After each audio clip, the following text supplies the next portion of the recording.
Bien, mis amados hermanos, continuamos entonces con esto de, ¿cierto? De cómo el Señor va transformándonos, ¿sí? Eh, y esto de transformar nuestra mentalidad incluye también, ¿sí? El que seamos capaces de comprender conceptos que en el mundo secular están distorsionados, que no están de acuerdo a lo que la palabra de Dios nos enseña. Por eso estamos estudiando el tema del amor, ¿sí? Tenemos que ser transformados en cómo nosotros entendemos o cómo vemos lo que es el amor, ¿ya? Y por eso es que estamos estudiando este tema. Aparte que nos sirve también para ir conociendo la obra del Señor en nosotros, ¿no? Es glorioso saber lo que dice Romanos 5:5, que el amor de Dios ha sido derramado en nuestros corazones por el Espíritu Santo, ¿ya? O sea, el amor de Dios. Este amor es el que debe fijar nuestro concepto del amor. No el amor secular, no el amor que tal vez yo podría haber deducido, sino el amor como lo presenta Dios mismo, ¿ya? Eh, eh, Veamos entonces ya el final de 1 Corintios 13. Ahora ya terminamos haciendo los últimos comentarios. Por favor, recuerden que estamos viendo 1 Corintios 13 porque queremos ver cuál es la perspectiva de Dios sobre el verdadero amor, ¿ya? Y fíjense que mientras ustedes lo buscan, es interesante ver que dentro de toda esta descripción que hace el apóstol Pablo, obviamente inspirado, ¿no?, por el Espíritu Santo, eh, el amor es algo muy tierno, el amor es algo maravilloso, ¿sí? ¿Por qué? Porque es paciente, porque es bueno en esencia, porque no nos impide o nos ayuda a vencer la envidia, el rencor, lo indebido, ¿sí? Nos ayuda a vencer la jactancia y el envanecimiento, el orgullo que tanto daño le hace a las relaciones interpersonales, ¿no? Eh, y todo esto es maravilloso, ¿no? Habla de algo, de una realidad maravillosa que tiene que ver justamente con algo bueno, con algo dulce. Y el amor generalmente es visto así, ¿no? Como ese sentimiento bonachón, bueno. Y claro, la Biblia demuestra que eso es así, pero la diferencia es que jamás todas estas cosas maravillosas que identifican al verdadero amor, al amor según Dios, jamás le quitan amor, ¿sí? La justicia. Jamás le quita al amor su capacidad de ser justo. O sea, no es el amor de Dios, el amor de la Biblia, el amor que Dios nos demanda. El verdadero amor no es consentidor. Eso es muy importante. El amor no es consentidor. El amor de Dios no lo es. El amor que nosotros deberíamos expresar tampoco lo debería ser. Y creo que ustedes me entienden a eso de ser consentidor, ¿no? Obviamente, igual el Señor nos consiente en algunas cosas, pero no es consentidor en ese sentido de que permite todo.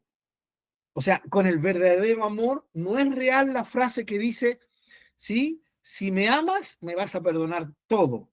Si me amas, me vas a querer como soy, con mis defectos, con mis virtudes.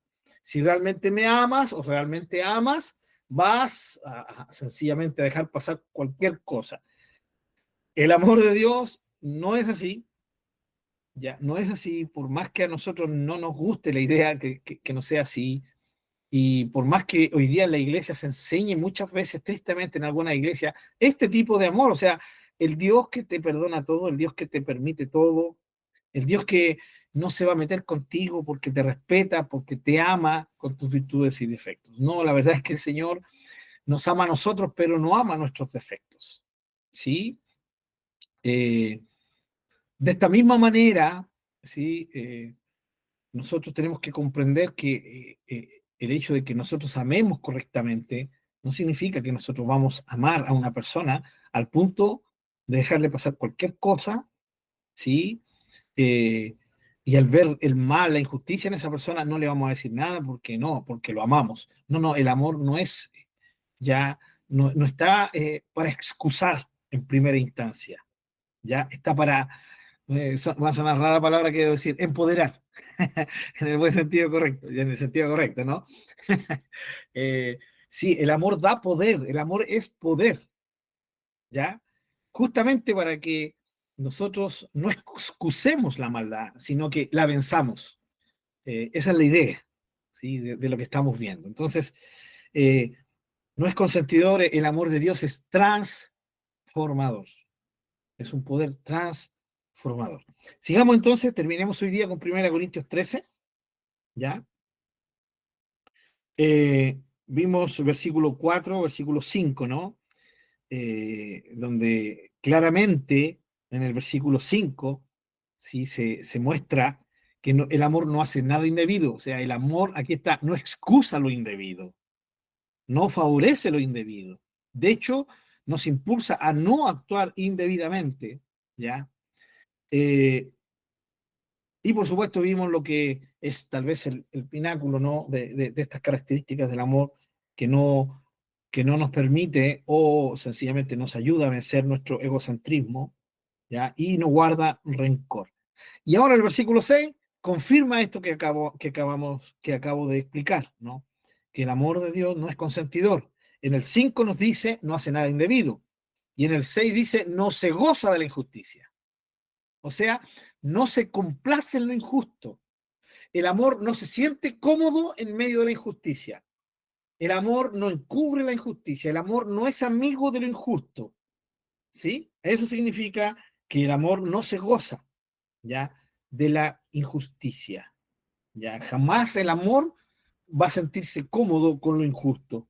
¿Ven? Entonces el amor no es consentidor para nada. ¿Ya? Sí, el versículo 6 dice, se goza de la verdad. Se goza de la verdad, el amor. Siempre el amor va de la mano con la verdad, con lo justo. ¿Ya? El amor se relaciona, siempre está abrazado a lo que es justo, a lo que nace de la verdad, jamás de lo que nace de la mentira, del engaño, de lo que no es correcto. ¿Ya? Eh, entonces, la idea es que comprendamos ya este tema de cómo tenemos que ver el amor, ¿ya? Si vemos el amor de Dios correctamente, ¿ya? Vamos a amar de la forma correcta, ¿ya? Vamos a amar de la forma correcta. Eh, Como parte de esto, el versículo 6, que el que estamos viendo, ya lo vuelvo a leer, versículo 6, no se goza de la injusticia, sí se goza de la verdad, ¿no? Entonces, la idea es que nunca, jamás nunca el amor se va a deleitar en lo malo. Esa es la idea, ¿ya? Eh, Todo lo que es malo, ¿sí? No, no va a estar, no se va a poder entrelazar con el verdadero amor. Por eso el verdadero amor no es consentidor en el sentido de que te amo como eres, con tus virtudes y defectos. Mire, yo puedo decirle eso románticamente a una persona, ¿sí?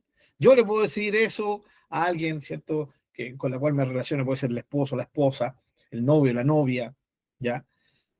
Pero el verdadero amor eh, no va a decir eso. E incluso el amor de un padre y el amor de una madre. Porque cuando el padre o la madre consienten en todo a su hijo, no están mostrando verdadero amor. ¿Por qué? Porque no están viendo por el bien real de su hijo o de su hija. Solamente están viendo el hecho de quedar bien con el hijo o con la hija, al no corregirlo. Por eso el libro de los Proverbios es tan claro en que tenemos que corregir a los hijos, ¿no? Eh, Incluso se ocupa ese término tan fuerte para algunos, ¿no? Que hay que ocupar la vara, ¿ya? Pero nunca el concepto de vara fue dejar marcas en los hijos, nunca fue el concepto de herir a los hijos, ya en el sentido físico, sino que la vara tenía que ver con un castigo que se hiciera sentir, ¿ya? Que se hiciera sentir, de tal manera que ese castigo físico le mostrara al hijo, ¿ya? Que lo que había hecho era malo. Y la idea es, mira, así como te va a doler el castigo, ¿ya? Es como te va a doler el hecho, más aún el hecho de que si yo no te corrijo y tú sigues en esa actitud mala cuando crezcas o cuando pase el tiempo. Entonces, aún eso, ¿no? Dios habla claramente, el Señor azota al que toma por hijo, al que ama, ¿no? Eso lo vamos a ver de nuevo porque ya lo hemos visto en Hebreos, ¿no? Entonces, el verdadero amor, volvemos a decir, no se deleita en lo malo. No hay deleite para él en aquello que es malo o maligno. Y aquí, hermanos, entramos al tema de, de, la, de esas verdades, ¿no? Relativas de hoy. Eh, Hoy día, hermanos, y bueno, eh, tenemos que ser realistas y directos con esto. Lo voy a hacer. Ha sido un tremendo problema, hermanos queridos, el tema de esta psicología. Sé que no todos los psicólogos piensan igual, pero toda esta cantidad de psicólogos que comenzaron a apoyar el tema de la autopercepción, ¿sí? De favorecer el tema de la autopercepción subjetiva. ¿A qué me refiero?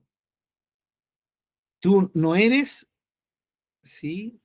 Esto, sino que eres lo que tú percibes que eres. ¿Sí? ¿Han escuchado eso, no? Eso está de moda. ¿Ya? Y vemos que, eh, bueno, no sabría decir en qué año, ¿no? Pero se podría decir que por ahí del año 2000, tal vez para adelante, comenzó poco a poco, tal vez en Chile más adelante. Una vez vi un reportaje sobre que en la llegada de los smartphones, ¿sí? De nuestros teléfonos inteligentes, ¿no? De los que tenemos, eh, fue clave para que se comenzara a generar esto, ¿no? De que lo que tú percibas de ti es lo correcto, no lo que otros perciban. Me explico más allá si alguien no lo está entendiendo, aunque sé que es como de dominio propio este conocimiento. Yo les digo a ustedes, hermanos, yo no me percibo un hombre. Yo muy por dentro sé que no soy hombre, ¿sí? Soy un perrito. Y en mis tiempos, cuando yo era joven, si alguien hubiera dicho eso, todo el mundo se hubiera reído a carcajadas, ¿no? Esa es la verdad, ¿ya? Y como decíamos chilenamente antiguamente, lo hubiéramos agarrado para el paranqueo, no lo hubiéramos soltado más, ¿ya? A cada rato le hubiéramos dicho, ven, ¿cierto? O hubiéramos traído unos huesitos y le hubiéramos tirado. Claro, si te creéis perro, entonces eso es. Pero hoy día, hacer eso que hacía en mi generación cuando yo era joven, hoy día no solo es, ¿cierto?, malo dentro de la sociedad permisiva, sino que no solo no, es más, es condenable. Comenzaron a salir leyes que comenzaron a favorecer todo esto. Gente que se iba presa por no decirle, ¿cierto?, a ese que se creía perrito que era un perrito. Y toda esta crisis, crisis de necedad de las últimas generaciones que la humanidad tiene y que aún sigue siendo fuerte, hermanos, todo parte por un tremendo mal concepto de lo que es cariño. Y muchos padres cayeron en esto. Lo que mi hijo diga que es, yo lo apoyo. Y se dice, es que soy papá, es que soy mamá, yo lo amo, la amo, no quiero que se traume, yo quiero que se realice, que sea lo que ella quiera, lo que él quiere. Y saben que, hermanos, esto no tiene nada que ver con que es nuestro pensamiento, eso, de que todo esto está errado, venga de mentes anticuadas como la mía. No, esto proviene de la palabra de Dios. La palabra de Dios nos dice que el amor no se deleita en lo malo, no favorece lo injusto. Y todo lo contrario, el amor va a buscar el bien real del amado. Y por eso no se goza de la injusticia. Todo lo contrario, se opone a la injusticia, a lo que no es justo. ¿Ya? Entonces, el verdadero amor va a tratar con paciencia, con cariño al hijo, a la hija, pero jamás consentiendo en cosas que salen de lo lógico, normal, ¿no? Y vuelvo a decir, hoy día, hermanos, recuerdo que uno de los videos más, que de los primeros que me impactaron que vi hace muchos años atrás, fue el tema de la adicción de algunos niños de las nuevas generaciones, ¿no? Esto creo que pasó en Filipinas, ¿ya? El tema de cómo las nuevas generaciones son adictas a los juegos, ¿no? A los juegos online, todo eso. Y salía un niño de como 8 años jugando en en un lugar donde se arrendaban, donde los niños van a jugar, ¿no? Porque no tienen en su casa. Entonces van a ese lugar, arriendan los juegos y está jugando. Y la mamá trae lo que nosotros conocemos como un Tupperware, ¿no? Lo destapa y comienza a darle comida al niño. Y el niño sigue jugando. Y la mamá está ahí dándole comida. Y él sigue jugando, sigue jugando. Eso a mí me impactó, me dejó anonadado, ¿ya? Yo pensé que era algo que no era real, que estaba montado, pero resulta que después se supo que era real. Esa mamá hasta ese punto consentía a su hijo. ¿Y cuál era la excusa de su mamá? Es que yo no le puedo decir otra cosa porque si no él se enoja, ya se molesta, no le puedo decir nada porque al final si se molesta, yo no estoy demostrando amor, y yo lo amo a mi hijo. Entonces, ¿en qué momento esto comenzó a pasarnos la cuenta como sociedad? Y de ahí no paró. Y ahí entró el tema de la autopercepción, personas que no sé, que se creen animales, lo más típico, ¿no? Que el chico dice que nació en el cuerpo equivocado, ¿no? Y que él no es realmente varón, sino que es mujer, se autoperciben como un ser femenino, viceversa, y de ahí todas las atrocidades que hoy día vemos, ¿ya? Eh, Así que cuando nosotros creemos que eso es amor, no es el amor de Dios, porque así no es el amor de Dios, ni es el amor que Dios nos muestra en su palabra. El amor de Dios va de la mano de la verdad y no de la injusticia. No apoya lo indebido. Y si el amor de un padre se va a manifestar correctamente, así como lo estamos viendo en la escritura, va a ser un papá que le va a doler corregir a su hijo, pero lo va a hacer. Una mamá que no le va a permitir a su hijo o a su hija, ¿sí? Llegar a este punto, ya, que parece que ya no tuvieran retorno, sino que lo va a corregir y lo va a hacer. ¿Por qué? No porque quiera que se haga su voluntad, no es decir, aquí en mi casa se hace mi voluntad, lo que yo digo. No, no es eso. Ahora, eso sí puede manifestarse en el sentido de que al final es una realidad, pero no es la realidad suprema. Todo buen papá, un papá que ama a una buena mamá, dirá, estas son las reglas aquí en mi casa porque es lo mejor para ustedes, siempre pensando en el bienestar del hijo, ¿no? Y es ahí cuando la corrección toma sentido. Y también toma sentido en el caso de Dios, ¿ya? Porque Dios nos ama y porque nos ama nos corrige, ¿no? Así que tenemos que interpretar correctamente el amor real, ¿ya? ¿Cuál es el amor de Dios? ¿Cuál es el amor que nosotros tenemos que profesar cuando decimos amamos?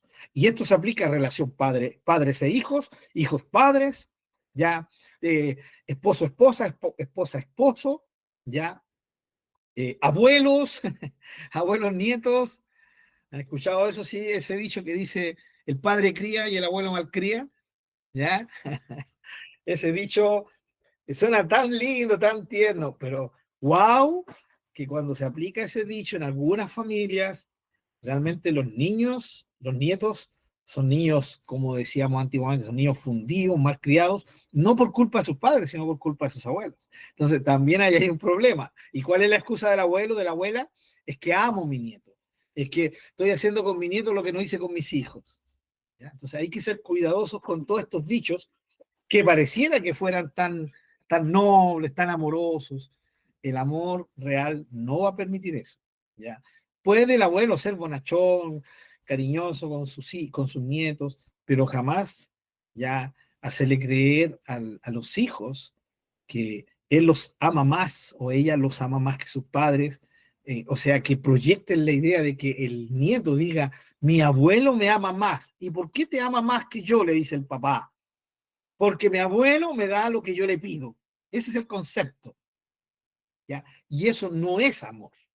Definitivamente no lo es si lo vemos bajo la perspectiva de la palabra de Dios. Y hermano, yo no estoy sacando esto de libros de psicología, ni libros de psiquiatría, estamos interpretando el amor bajo la perspectiva de Dios, ¿sí? Aquí, de la palabra del Señor. Por eso es que Dios dice claramente que Él al hijo que ama castiga, reprende, azota. Dios va a poner firme su mano contra sus hijos. ¿Ya? Dios no se deja guiar por esta conducta, ¿sí? De hoy día tristemente tan alejada, e incluso alejada no solo de la escritura, sino de una lógica, ¿ya? De una lógica. Entonces, bienvenida mi hermana Jesús. Ahora, esto del amor también se aplica, hermano, que no se deleita en lo malo. Queridos hermanos, queridas hermanas, el verdadero amor no tiene nada que ver con la inmoralidad. ¿Sí? Esto es muy importante.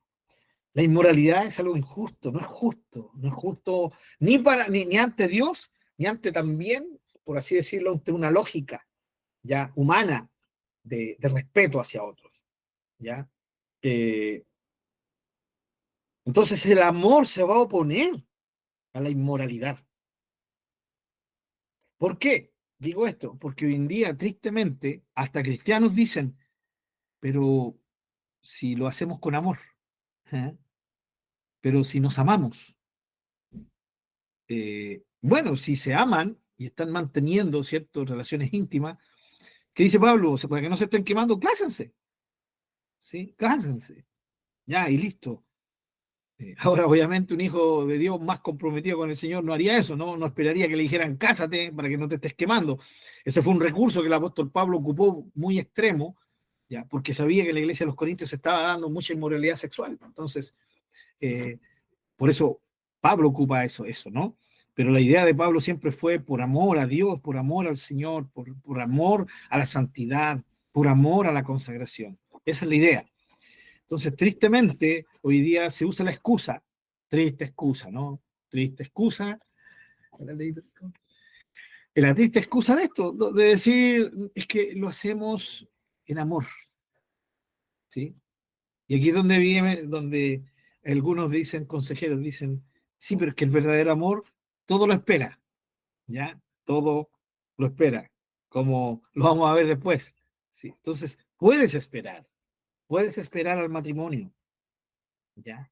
Puedes esperar al matrimonio, ¿ya? Y la excusa terrible, hermanos, no solamente de los que no están casados, sino, eh,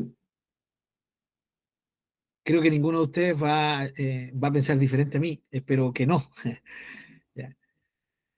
Pero qué triste es cuando uno escucha a un hombre casado, ¿sí? Decir, es que yo eh, le fallé a mi esposa, una mujer que le falla a su esposa porque eh, yo amo a la otra persona, ¿sí? Porque una cosa es caer, hermanos, en pecado sexual por una caída, por una tentación, ¿ya? Sencillamente eh, hormonal, por así decirlo, no sujeta a la pecaminosidad del ser humano, ¿ya? Pero la persona después, el Hijo de Dios se arrepiente, la hija de Dios se arrepiente y Dios restaura, ¿no? Obviamente, eh, uno no escapa de la realidad que tristemente también nos golpean las consecuencias, pero el Señor nos ayuda en eso. Pero lo triste, hermano, es cuando se llega a un divorcio, porque dice el hombre, dice la mujer, que ahora ama al otro, ¿sí? Lo ama, ya no ama a su esposa, ya no ama a su esposo, y rompe el matrimonio porque él dice que ya no ama a su esposa. No sé, espero que me estén entendiendo la idea, ¿ya? O sea, se rompe un matrimonio, se rompe una familia en el nombre del amor, porque eso es lo que están diciendo, ¿no? Eso es lo que está diciendo esa persona. Yo por amor voy a dejar a mis hijos. Yo por amor voy a dejar a mi esposa. Yo por amor voy a dejar todo esto porque la amo, porque lo amo y voy a ir tras él porque lo amo. O sea, en el nombre del amor se justifica tristemente la maldad, porque esto es maldad, hermanos. ¿Sí? Aquí y en la quebrada del Ají, si me permiten esa expresión chilena, ya que empezamos septiembre hoy día. Eh, en el nombre del amor. Sí, en el nombre del amor. Eh, es triste, sí, es triste. Vuelvo a decir, hay una gran diferencia en que solamente se cayó y la persona descubre que solamente fue ya por un instinto pecaminoso, pero cuando ya se rompe el matrimonio en el nombre del amor, hermano, eso no es amor. No es amor bajo ninguna perspectiva. ¿Ya? No voy a usar unas palabras más fuertes, no, porque no, creo que no son necesarias, pero no es amor. ¿Por qué? ¿Cuál es la respuesta bíblica? ¿Cuál es la respuesta del amor que estamos viendo? Porque el amor no se goza en la injusticia, porque el amor no busca lo suyo. ¿Por qué? Porque el amor, ¿sí?, no se deleita en lo malo, en lo maligno, en lo que causa daño. No, el amor no se goza, ni jamás va a ir de la mano de eso, ¿ya? Todo lo contrario, el amor se goza en la verdad, en lo que es honesto, ¿sí?, en lo que es verdadero de esencia, ¿ya? Eh, y así sucesivamente podríamos seguir hablando. ¿Se dan cuenta, hermanos? Por eso es que la transformación de nuestra mentalidad, la palabra del Señor la va forjando al hacernos entender que ciertas verdades que tal vez teníamos antes de conocer al Señor no son realidades, no son verdades, son falsedades. Porque cuando el hombre y la mujer dicen, no, yo en el nombre del amor voy a romper mi familia para seguir al que amo, a la que amo, eso no es verdad. Eso es una mentira, es un engaño y no va de acuerdo al verdadero amor, no es verdadero amor. Y eso es tan importante que usted, mi hermano, y que yo lo entendamos, ¿sí? Primero, para que nosotros vivamos una vida de acuerdo a lo justo y de acuerdo a lo verdadero, pero también para que podamos aconsejar, ¿sí?, a aquellos que de repente van a llegar a golpear a nuestra puerta a pedirnos consejo. Porque eso ocurre, hermanos, eso ocurre, ¿ya? Y esto no solo ocurre con los pastores o con los líderes o las líderes. Ocurre de repente con cualquier hijo del Señor. Llega alguien y a pedir un consejo. ¿Qué me dices? Entonces ahí uno va a tener que hablar la verdad. En amor, pero va a tener que decir la verdad. Y la verdad es que no puedo apoyarte en esto porque creo que esto no nace del amor. Tú estás convencido que es amor, pero no es amor, ¿no? Es otra cosa, no es amor. ¿Ya? Bien. Eh, entonces, el verdadero amor eh, no va a apoyar jamás esto. Y, y el último punto con respecto a esto, que no se deleita en la justicia, sino que se goza en la verdad, hermano, es que el verdadero amor nos impide hacer la vista gorda de lo injusto. ¿Sí? Ahora, aquí quiero hacer una diferencia, porque, hermanos, hoy en día que estamos acercándonos a nuestras votaciones, ¿no?, presidenciales, en que hay tanto debate, ya con los famosos futuros posibles presidentes y presidentas, ¿ya? Eh, cómo se chaquetean unos a otros, ¿no? Eh, y el tema es que una de las cosas que yo creo que más fuerte están golpeando hoy día, y espero, de verdad, espero que sea lo que marque una diferencia en nuestras votaciones presidenciales en unos meses más, es que mucha gente ya está hastiada de tanta injusticia en los políticos, ¿ya? Yo creo que todo cristiano, cuando supo que nuestro presidente asumió hace casi 4 años atrás, yo tenía mi percepción, sigo teniendo mi percepción, de hecho tengo una percepción del partido político de él, ya, y del bloque de él, eh, pero uno dice, Señor, vamos a orar por él, es lo que tu palabra dice, ¿no? Y siempre esperando que tal vez se actúe de buena forma. Pasa el tiempo, ya han pasado casi 4 años y nos damos cuenta que no ocurrió nada, de esa famosa proclama de que él lo cambiaría todo, ¿no? Tan famoso que se dio. No, él lo va a cambiar todo. No, la verdad es que no lo ha cambiado todo, tristemente. Entonces el cristiano no puede hacer vista gorda de eso, hermanos. ¿Ya? El cristiano tiene que tener una opinión.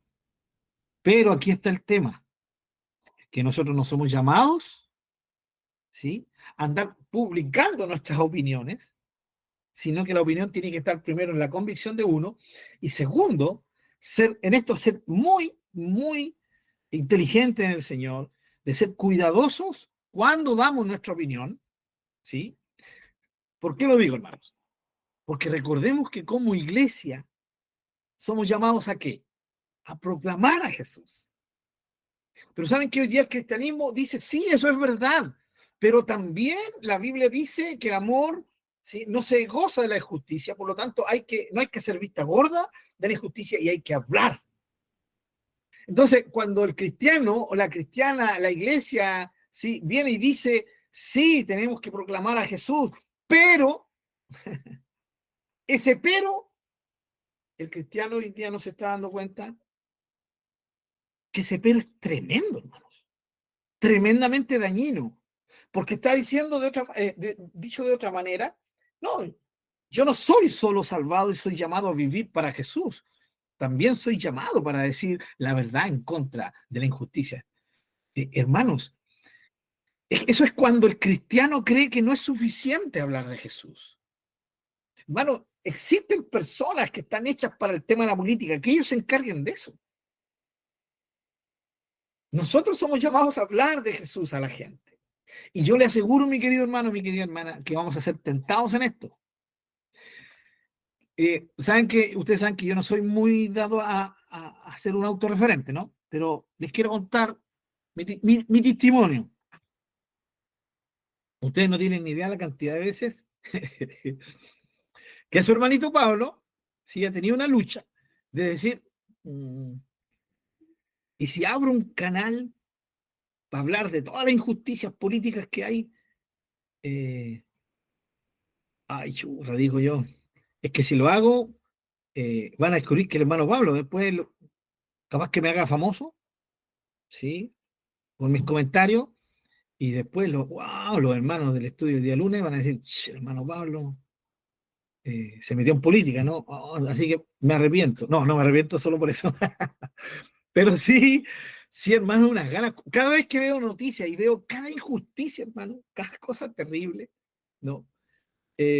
Como por ejemplo cuando esta famosa jueza vino, ¿cierto?, y soltó al sicario, como así por dar un ejemplito, ¿no? La injusticia, tanta injusticia, hermano, tanta injusticia.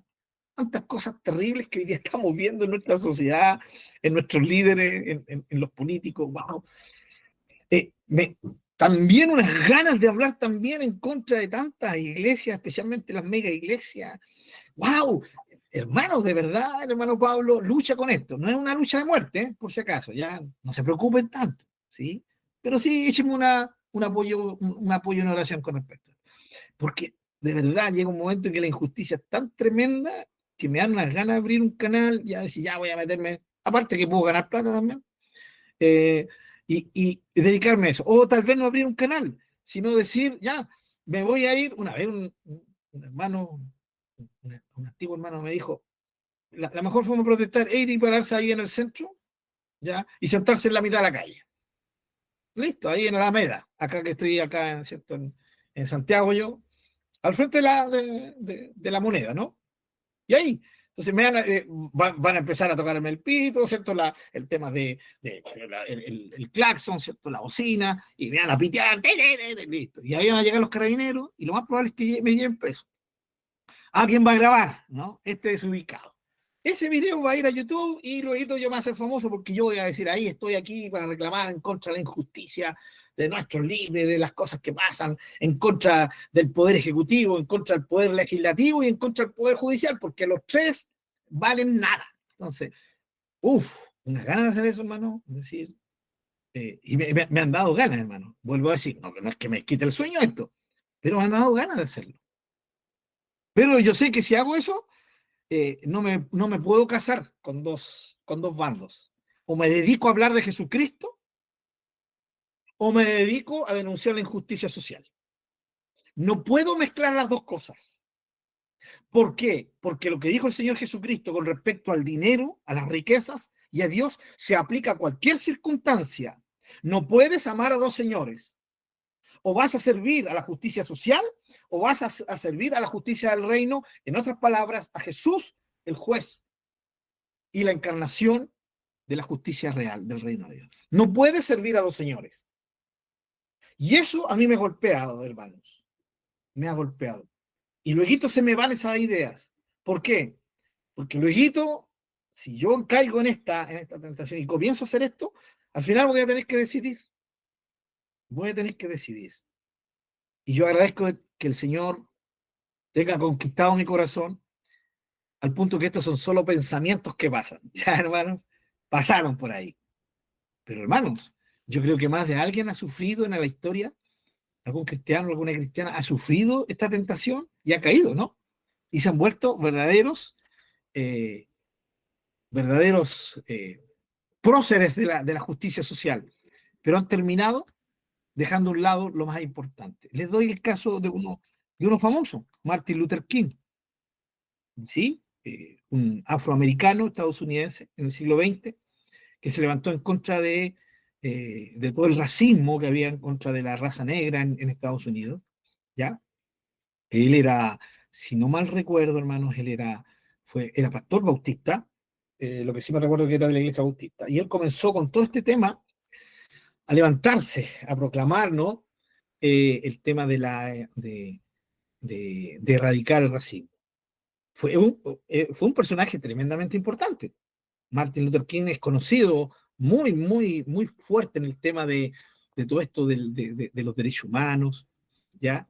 Ahora, debo reconocer, él nunca usó la fuerza, ¿ya? Él nunca llevó a su gente a que golpearan, a que tiraran piedra, a que quemaran cosas. No, en eso él sí se mantuvo. Pero hermano, se hizo tan famoso por todo este tema que al final nadie lo recuerda porque era un cristiano y porque era un servidor de Jesucristo. Todos lo recuerdan porque era un justiciero social. ¿Entienden la idea, mis queridos hermanos?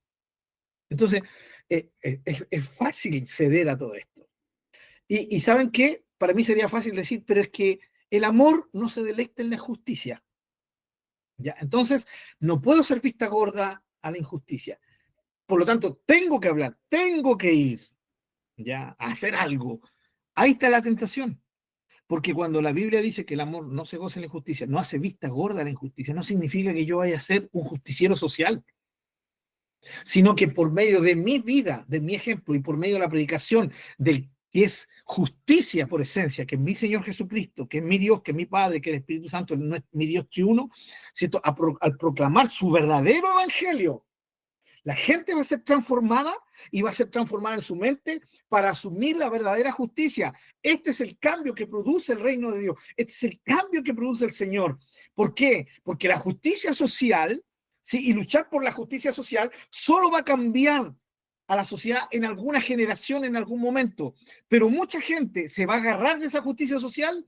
¿Para qué? Para llegar a ser líderes, y cuando sean líderes van a dejar de luchar por la justicia social. Esa es la verdad. Y en el nombre de hacer justicia social, un cristiano va a terminar perdiéndose.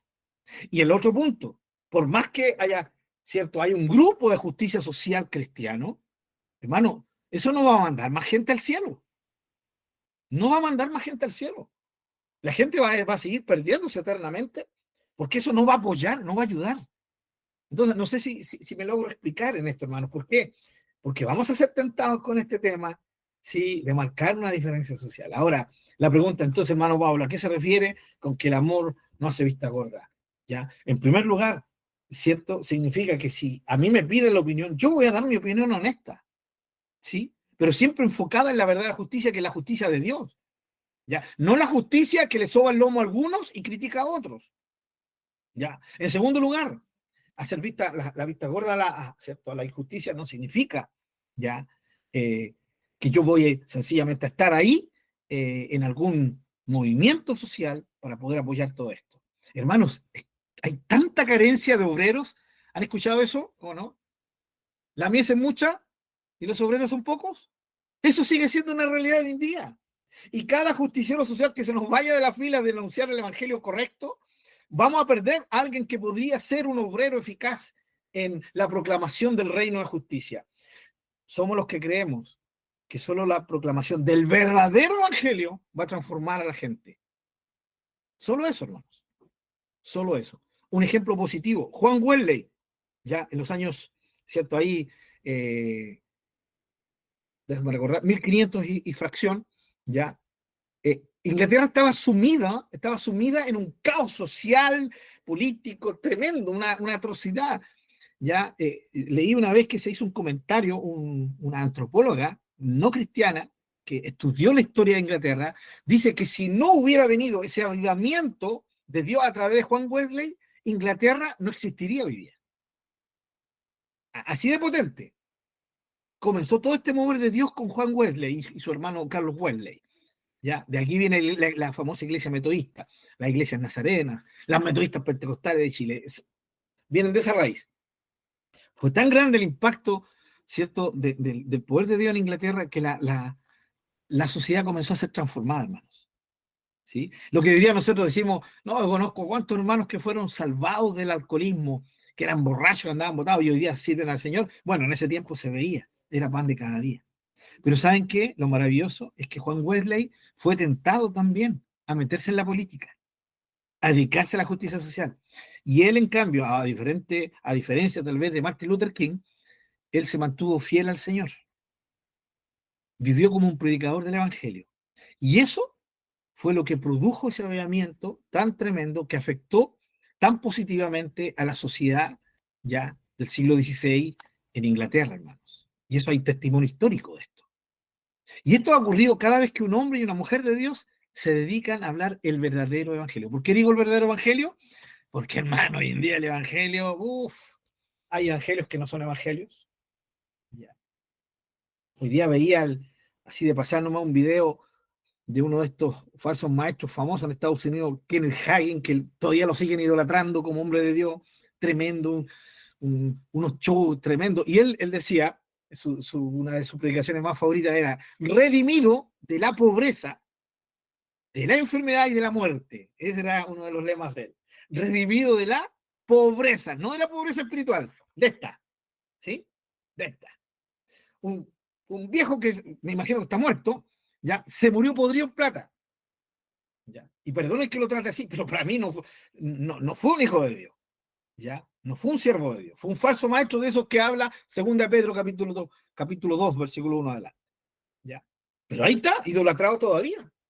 Todavía hay gente que dice, ese era el verdadero fuego de Dios, era un hombre de Dios, un hombre santo, un hombre que el poder de Dios se movía, y uno ve sus videos, unas atrocidades tremendas. ¿Se dan cuenta, hermanos? Entonces, claro, ese evangelio falso, venido del mismo infierno, hermanos, ya, ese es un falso evangelio. Por eso somos llamados a predicar el verdadero evangelio. El verdadero evangelio transforma vidas, transforma mentes.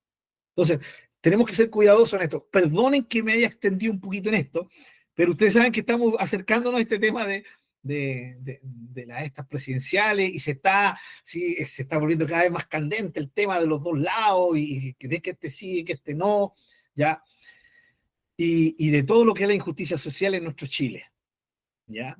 Y yo sencillamente quiero animarles a que cuando Pablo dice que el amor no se goza de injusticia, no significa que vamos a tratar de ser eh, luchadores, ¿sí? Caballeros de la justicia social, porque por medio del Evangelio la justicia social se vuelve real, pero cuando no se hace por medio del Evangelio, la justicia social es solo un maquillaje, nada más que un maquillaje de la sociedad. Solo el Evangelio transforma desde lo más profundo de la sociedad, porque transforma a las personas, a los individuos, y produce efectos. Entonces, tenemos que ser cuidadosos en este sentido de lo que es la justicia social, ¿ya? Obvio, hay que decir la verdad cuando se nos pide que la digamos, pero también tenemos que ser cuidadosos, hermanos. Cuando opinamos, ¿ya? Yo sé que somos retentados de opinar, de hablar atrocidades de las autoridades, pero también tenemos que ser cuidadosos, porque la Biblia es muy clara en decir que tenemos que orar por ellos aunque no sean de nuestro cariño, ¿sí? Y todo lo contrario, tengamos serios problemas con ellos. Recuerden que Pablo ordenó esto, ¿sí? De que teníamos que orar por nuestras autoridades, cuando el gran emperador del Imperio Romano no era nada más ni nada menos que Nerón, uno de los peores, de los peores. Entonces hay que ser cuidadoso con eso, ¿ya? Nunca vamos a apoyar la injusticia. De hecho, jamás voy a votar por alguien que proclama una injusticia, ¿no? Pero yo lo voy a hacer en las urnas, no voy a estar ahí ya yendo a protestar en un estallido social, porque como hijos de Dios no somos llamados a eso. Ojalá que se entienda lo que estoy compartiendo, mis queridos hermanos, y que seamos cuidadosos con eso. Creo que uno de mis hermanos había levantado la mano, no sé si hermano Marcelo, ¿usted? Sí, pastor. Por Bueno, favor, hermano Marcelo. no, es que justamente con el tema que usted estaba tocando,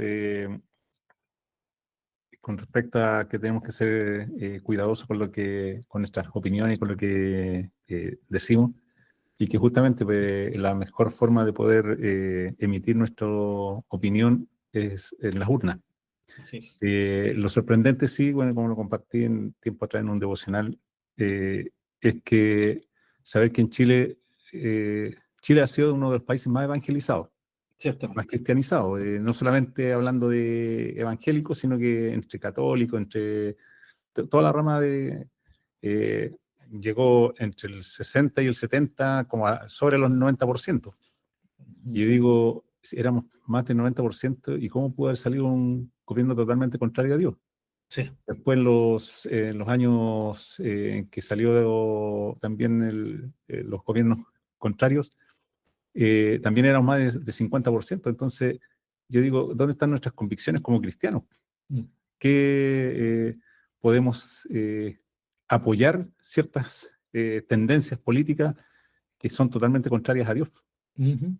a lo que Dios nos muestra a través de su palabra y realmente quiere que nosotros como hijos de Dios vivamos conforme a esas convicciones? Exactamente. Sí. Gracias, hermano Marcelo. Sí, hermanos queridos. Bueno, eso muestra la realidad, permiso, hermano. Eso muestra la realidad de la iglesia de hoy día. ¿Ya? Y saben que esta tentación de la justicia social, vuelvo a decir, hermanos, todo cristiano cree, ama la justicia social, pero a la manera de Dios, no a la manera secular. Pasa lo mismo que con el tema que estamos hablando, el amor. Nosotros creemos que el amor es lo supremo, pero el amor bajo la perspectiva de Dios, no bajo la perspectiva secular de lo que es el amor. Porque si no apoyaríamos a los hippies, ¿se acuerdan? Los hippies, ¿no? Paz y amor, ¿sí? No hacemos la guerra, hacemos el amor, decían los hippies, ¿ya?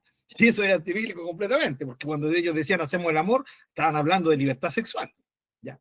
Entonces, como dice mi hermano Marcelo, eso muestra, hermano, muestra cómo está la iglesia. ¿Sí? Ahora, ¿saben ustedes? Eh, Hay una denominación muy potente, no voy a decir el nombre ya para no caer en esto de que alguien pueda decir, ah, el hermano Pablo está difamando, ¿ya? Pero que comenzó en su inicio muy bien.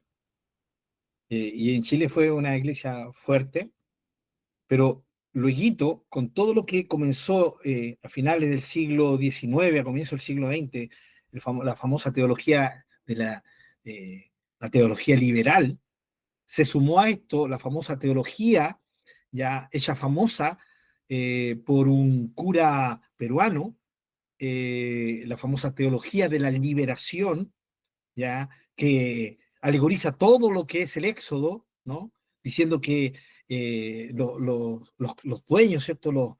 Las autoridades, especialmente las capitalistas, son el faraón y que Dios llama a los Moisés a levantarse en contra de Faraón, ¿no? O sea, al final era una teología marxista, esa es la verdad. La teología de la liberación, hermanos, era una teología marxista. Imagínense, se le llama teología marxista, como paradójico, ¿no? Pero bueno. Y estas iglesias empezaron a enfocarse tanto en lo social que terminaron cayendo en todo el lado izquierdista, político, marxista. Dejaron de predicar el evangelio y el evangelio que predicaban era un evangelio distorsionado, un evangelio, si ellos le llamaban evangelio, evangelizar a los pobres, Ya no a los pobres en espíritu, ya no a... entendemos que hay que evangelizar a los pobres económicamente hablando, ¿cierto? En cuanto a dinero. ¿Ya? Pero porque son personas, no porque sean pobres. Porque igual hay que evangelizar al rico, ¿sí? Entonces, obviamente, el evangelio, especialmente el evangelio pentecostal, tuvo mucho éxito en las poblaciones, en la gente pobre, ¿ya? Pero ¿en qué terminó todo este movimiento de esta iglesia, de esta denominación fuerte acá en Chile? Fue que son claramente apoyadores, especialmente en Estados Unidos, de todo el movimiento de ideología de género, de todo lo que hoy día se conoce como el wokismo, ya, de todo lo que significa izquierda, tristemente, hermanos, ya, y izquierdas duras como ideologías que son ateas, ¿no? ¿Y por qué? Porque según ellos están luchando por los pobres, ¿cierto? Eh, y, y se ha perdido completamente la perspectiva cristiana. Entonces, eso pasa, ¿sí? Cuando comenzamos a transar la justicia por medio de Dios, ¿sí? Cambiándola por la justicia social, ¿sí? Hermano, yo personal, y aquí no lo voy a hablar ni directamente con la escritura, ni como eh, alguien que, como maestro de la palabra, voy a dar mi opinión. Yo creo que un hijo de Dios no debería involucrarse en política. Sí creo que la palabra nos deja claro, en los dichos del Señor Jesucristo, mi reino no de este mundo, dijo. Y para mí con eso basta y sobra para decir que yo no tengo por qué relacionarme con el poder político de una nación. Aparte de lo corrupto que es, ¿ya? Yo tengo que preocuparme del reino de Dios, ¿sí? Pero vuelvo a decir, mis queridos hermanos, del reino de Dios correctamente, bíblicamente hablando. No de esa preocupación que solamente nos enfocamos, entre comillas, en el espíritu humano, porque recordemos que somos seres íntegros, ¿ya? Yo tengo que apoyar. Si voy a un lugar, doy un ejemplo, voy a un lugar donde sí que hay una tremenda necesidad, donde están pasando hambre, voy y predico la palabra del Señor, ¿no? Pero también llevo, no sé, pan, llevo mercadería, ayuda para la gente. ¿Lo entendemos, no? Espero que se entienda esto. A eso se refiere, ¿no? Pero no solamente llevar pan, sino, porque ahí es cuando ya caemos en un tema de solo justicia social, y no es la idea de Dios. El ser humano es un ser integral, integral. Entonces, a eso se llega. ¿Cuándo? Cuando comenzamos a coquetear y a ceder a este tema de la famosa justicia social. Así que, amados, animémonos en esto, recordemos siempre que no hay mejor forma de mostrar la verdadera justicia que es la del reino de Dios, que a través de nuestras vidas, ¿o no? Sí, lo justo. Doy un pequeño ejemplito. Voy a comprar huevos ahora. Hay un comprador antes que yo, un viejito que vende huevitos. Yo voy llegando y el caballero le paga un 20 al viejito y el viejito está dándole el billete 20 de regreso y más encima el vuelto. Entonces el caballero dice, oye, pero no, ¿cómo me está dando más de lo normal? Mira, me está dando recorriendo el, el billete. Y justo yo escucho la conversación. Ah, le dice gracias y va y le da correctamente. Y me dijo, se estaba equivocando, me estaba volviendo el vuelto. Y yo le digo, qué bueno, como le dije yo. No, me dijo, no. Me dijo, así, yo le dije, así da gusto comprar, que le devuelva más lo que uno da. Y por broma. Y él me dice, no, hay que ser justo en este tiempo. Exactamente, le dije yo, muchas gracias. Listo, ya. Y se fue, po. Ya, y el viejito le pregunto, ¿cuánto vale esto? Huevo, listo. Vale 6.800, me dijo el viejito. Ya, listo. Venga, 20 huevos. Todo esto subió el huevo, hermano. Eh, y el viejito ya le voy a pagar con tarjeta y el viejito pone en la máquina 6.000. ¿Sí? 6.000, me había dicho 6.800. Dije, gracias, señor. Me ahorro 800 pesos. Obviamente que no, hermano. Ya, gracias, señor, logré vencer. Y dije, ¿sabe qué, caballero? Usted me dijo 6.800 y aquí puso 6.000. Y el viejito miró. Y fue y miró los huevos. No, yo me equivoqué. No eran 6.800, eran 6.000, me dijo. Por eso le puse 6.000. Entonces me dijo, hay que ser justo en esta vida. Por supuesto que sí, le dije yo. Así que ahí, a mano con los viejitos. Claro que los tres éramos viejitos, pues, mano, porque no creo que los más jóvenes hubieran hecho lo mismo, ¿no?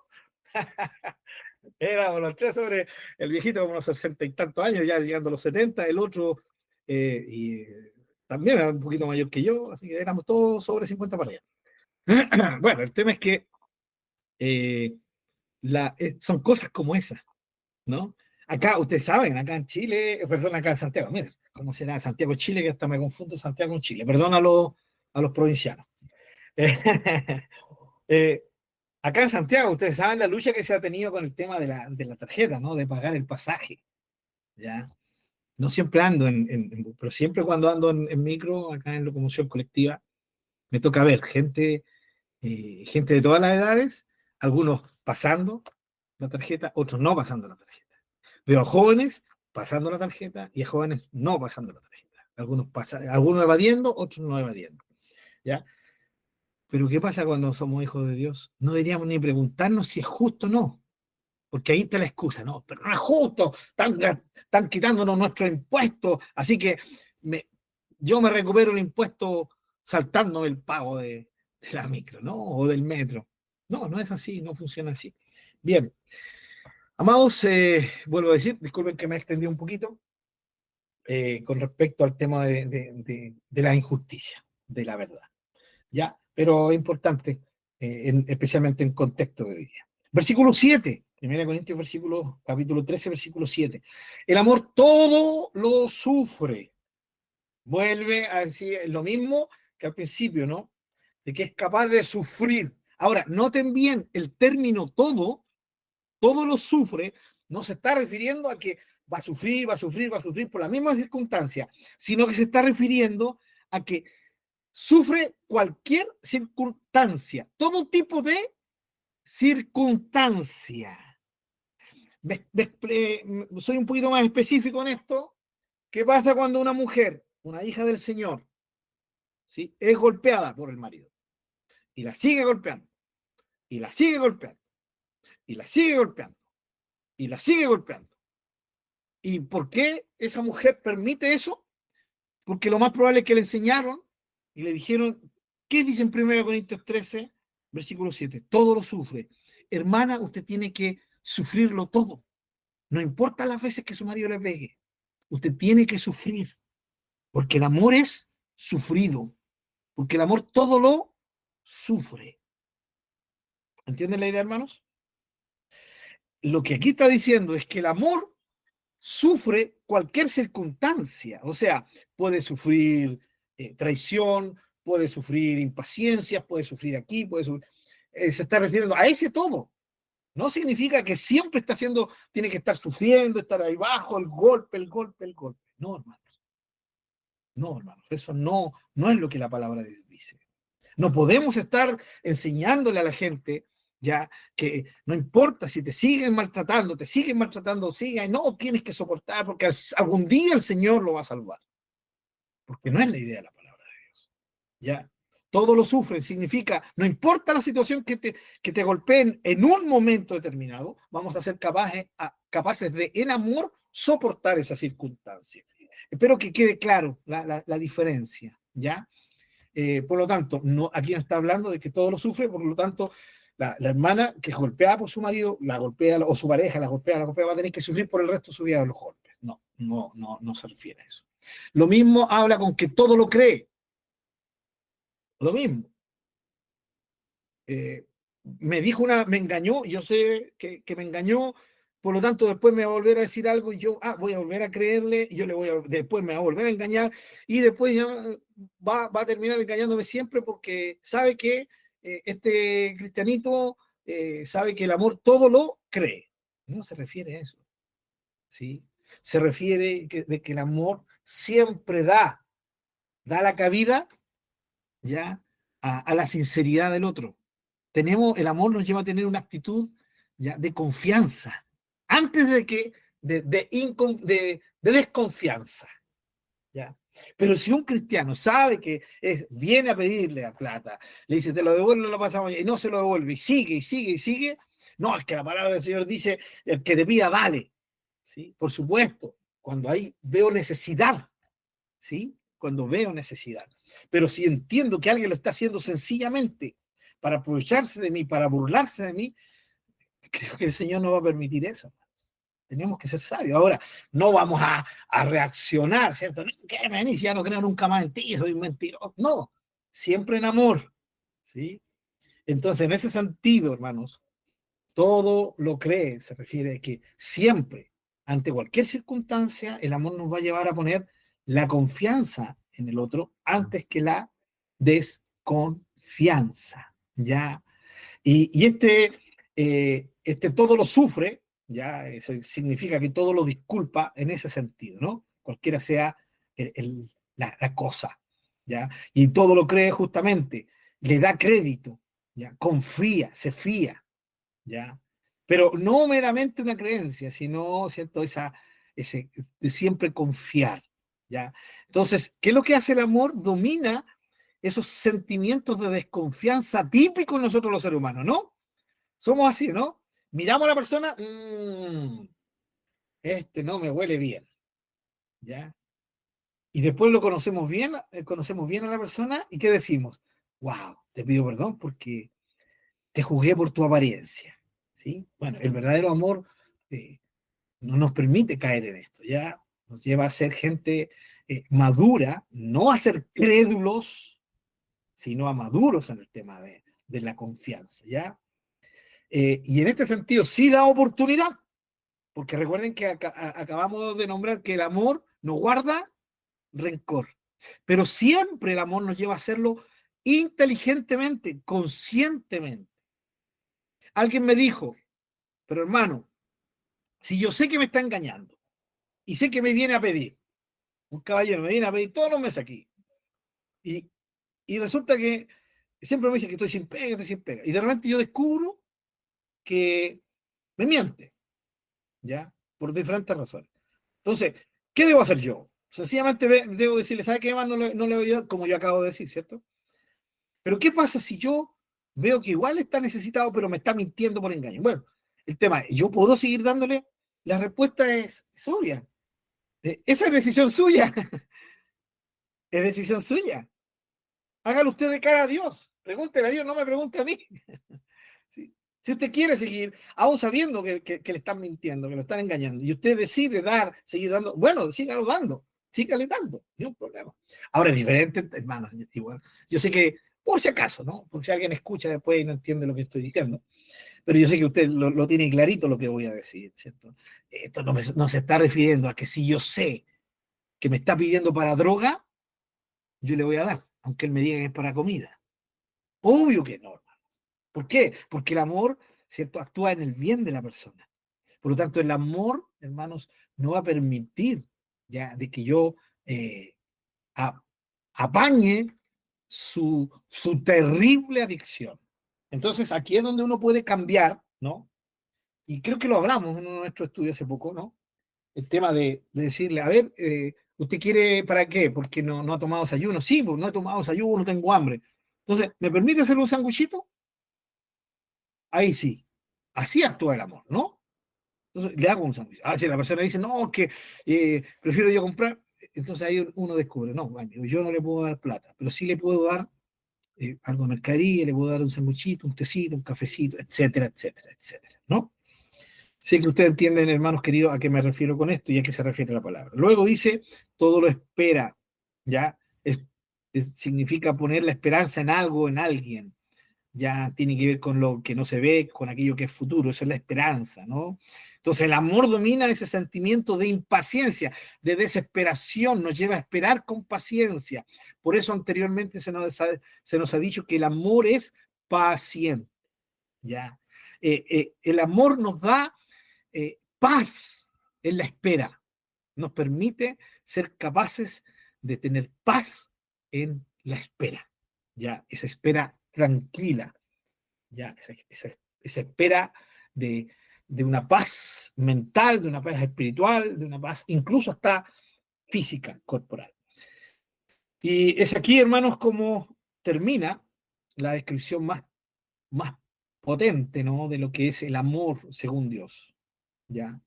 Eh, Antes de seguir, no sé si hay alguna pregunta con respecto a esto, por favor, hermanos. Ya, mientras ustedes buscan eso, Pablo dice luego, el amor nunca deja de ser, ¿sí? Las profecías se acabarán, cesará la lengua, la ciencia acabará. En fin, y al final dice, ahora permanecen la fe, la esperanza y el amor, estos tres, pero el mayor de ellos es el amor.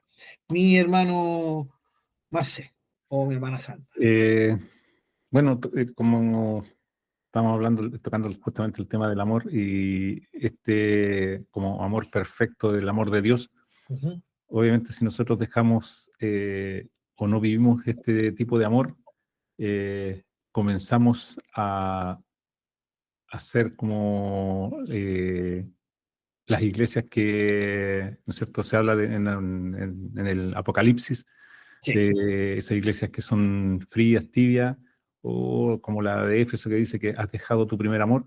Obviamente hablando del primer amor es Dios, sí, pero partimos dejando estas como reglas básicas que el Señor nos dejó de cómo tenía que ser nuestro amor eh, para con nuestros semejantes. así es. Sí, justamente. eh, ¿Cómo le pasa la cuenta a la iglesia local, sea cual sea la iglesia local, para no hablar de la iglesia en general del Señor, porque eh, esto específicamente en algunas iglesias locales, ya entiendas iglesias locales o corporaciones o mega iglesias o iglesias en general, nos pasa la cuenta esto de no entender y no aplicar el correcto amor, hermanos. Ustedes han escuchado, sé que lo han escuchado, lo hemos hablado aquí también en nuestro estudio el día lunes. La, el típico cuestionamiento que hoy día se hace, ¿no? Que hoy día eh, se ha dejado de hablar de Jesús, ¿no? En los púlpitos. Ya no se habla de Jesucristo, se habla de muchas cosas menos de Jesucristo. Pero también que se ha dejado de hablar en los púlpitos sobre el pecado, confrontar el pecado, ¿cierto? Tal vez serían las grandes raíces de los problemas de cómo hoy día la gente vive el cristianismo. Tan mediocre, tan pobre, eh, tan irreal como es realmente el verdadero cristianismo bíblico, el cristianismo según la palabra de Dios, que es la manifestación del Evangelio de Jesucristo, ¿no? Eh, ¿Qué pasa si una iglesia se deja hablar del pecado? ¿Qué pasa cuando una iglesia deja de confrontar el pecado de sus feligreses, de sus miembros, de sus ovejas? ¿Qué pasa cuando se deja de confrontar el pecado?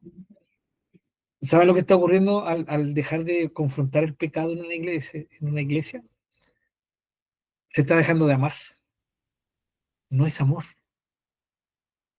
Decirle a alguien, así como un padre ama realmente a su hijo y lo corrige, el liderazgo de una iglesia. Y una iglesia siempre debería corregir a las personas que han cedido al pecado. ¿Ya? ¿Por qué? Porque esto tiene que ver con el amor. Porque el amor, ¿sí?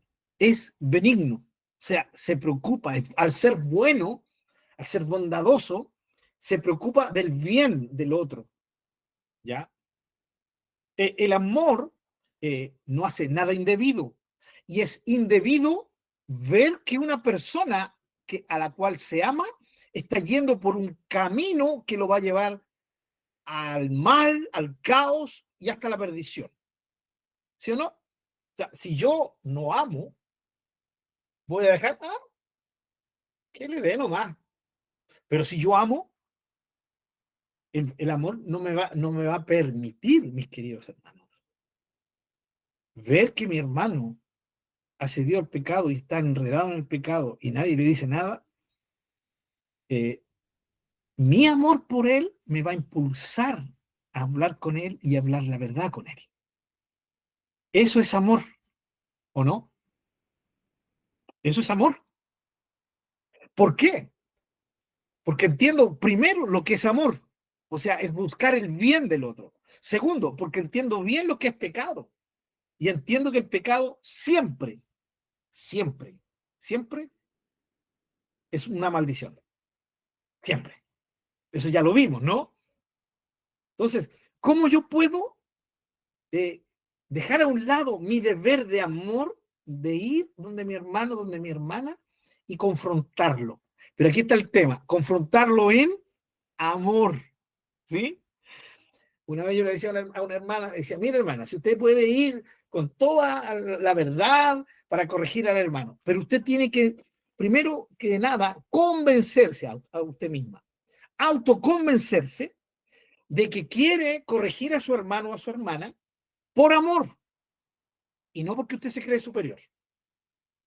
No porque usted se crea la perfecta y la otra es un pecador, una pecadora o un pecador. No es la idea, porque el verdadero amor nos impulsa de lo más profundo del ser en beneficio del otro, no en beneficio mío. Voy a corregirlo porque sé que es lo mejor para él, no para yo quedar bien, ni tampoco para yo desahogarme o querer mostrar que yo soy más especial que el otro. Por eso hay que ser muy cuidadosos, mis queridos hermanos, en el autoexamen propio, en el autoexamen, valga la redundancia, autoexamen propio, obvio, en el autoexamen, ¿no? De saber cuál es la intención por la cual estoy yendo a corregir a mi hermano. Cuando entiendo y estoy convencido que es por amor a él, porque sé que le va a hacer daño esto, porque sé que esto le va a traer caos, porque sé que esto puede que en algún momento lo lleve tan lejos de Dios, ya que hasta se muera lejos de Dios.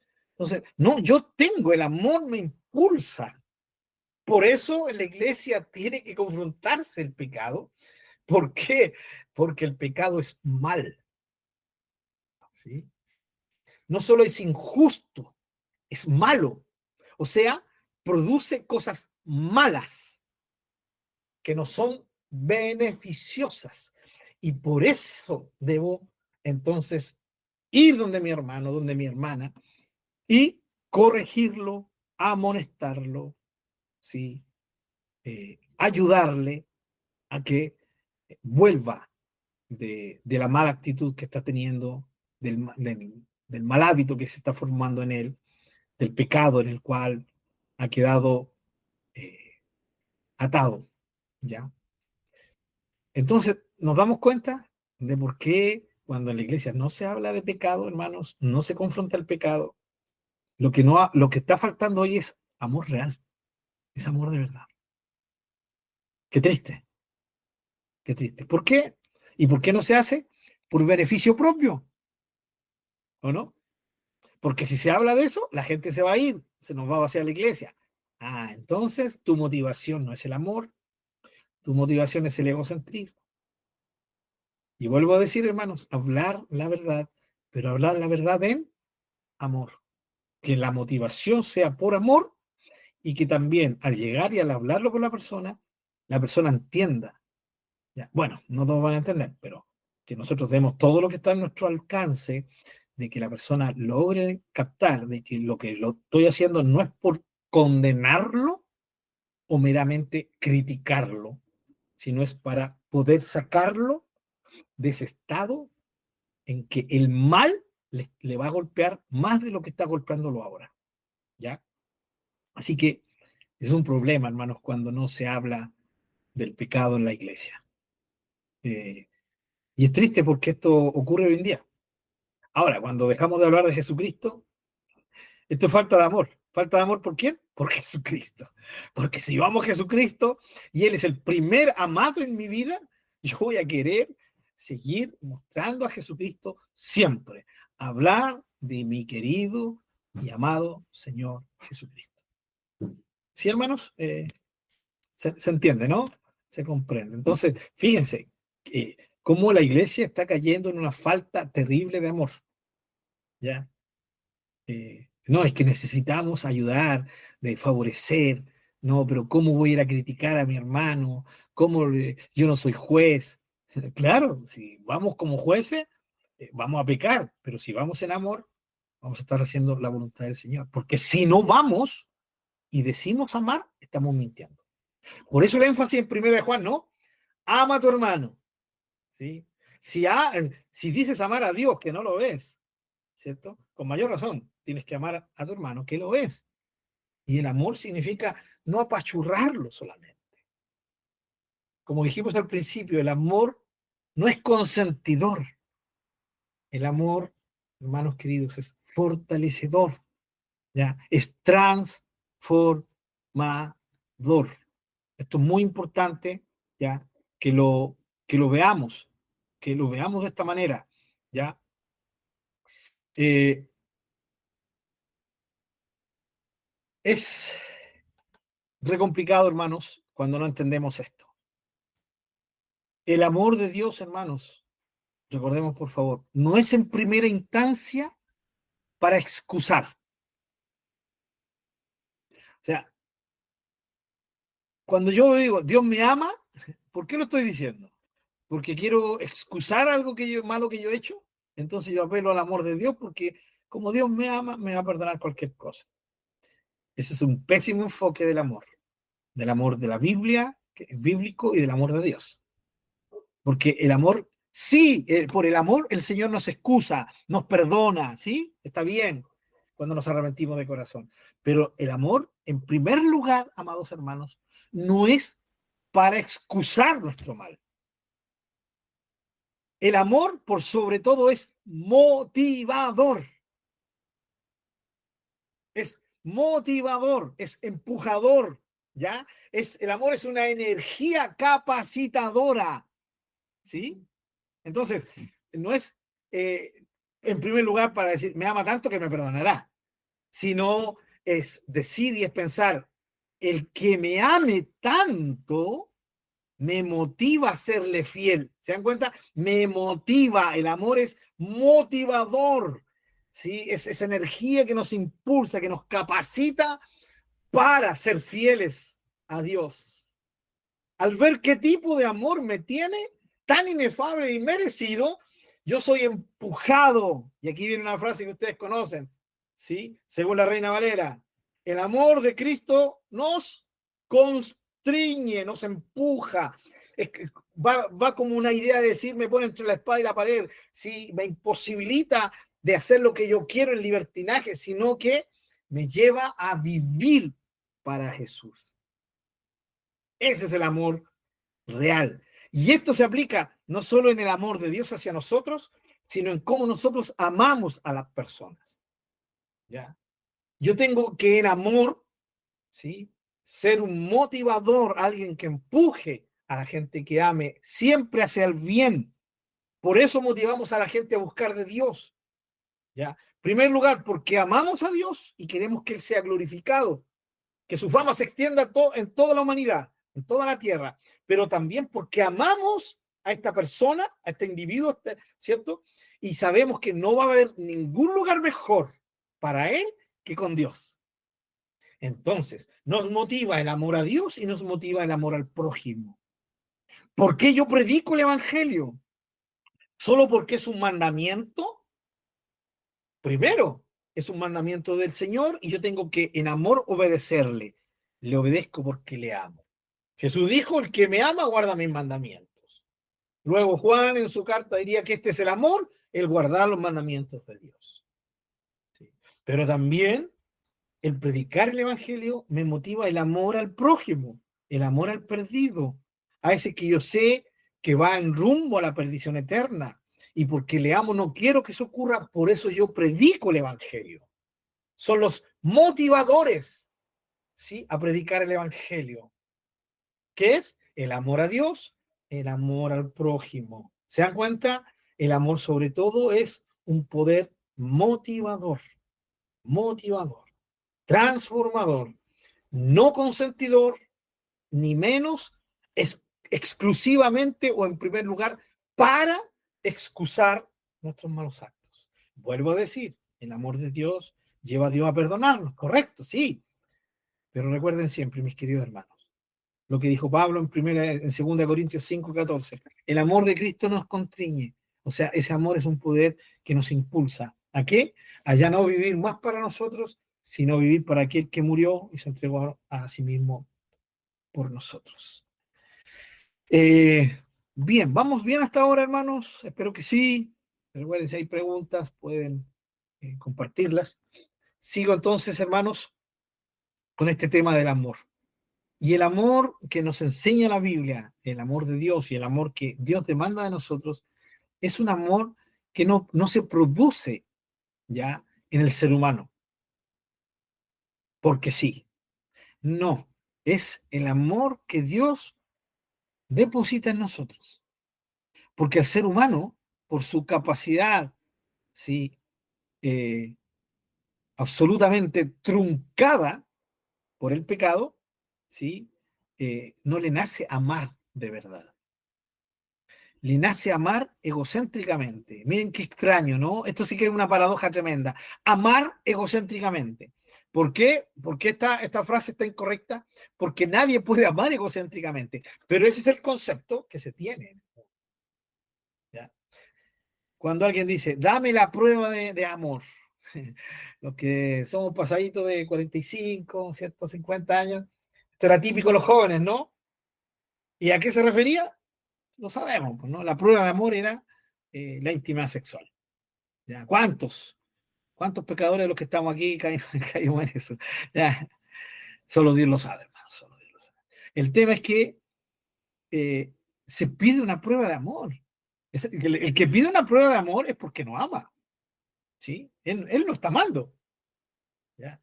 Y así es el egocentrismo. El egocentrismo ama,